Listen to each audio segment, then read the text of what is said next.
objetivo do CREA, outra coisa que há uma confusão, principal, até mesmo entre os próprios profissionais, é que o CREA vai fiscalizar o profissional.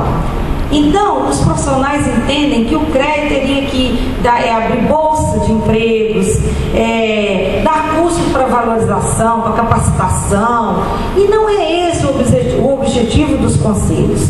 Como nós vimos lá no início, os conselhos regionais, eles têm como objetivo a fiscalização do exercício das profissões.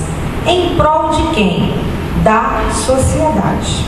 Então, ele tem que fiscalizar o exercício do profissional, bem como coibir o leigo que está atuando na área da engenharia, da arquitetura e agronomia.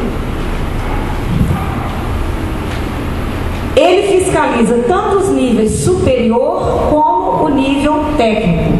Então, a importância de quando vocês forem assumir um cargo, vocês estarem registrados para estar assumindo esse cargo. Porque se essa empresa for fiscalizada por um agente fiscal do CREA e lá constatar que foi contratado o técnico Marcelo Miranda, e esse Marcelo, técnico e mecânico Marcelo Miranda, e esse Marcelo Miranda não possui registro no CREA, ele será autuado e penalizado, porque ele está infringindo a lei.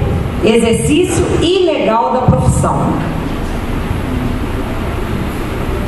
A fiscalização, ela beneficia tanto os bons profissionais como a sociedade. Ela assegura à sociedade a qualidade, a segurança na prestação de serviço por profissionais legalmente habilitados e competentes.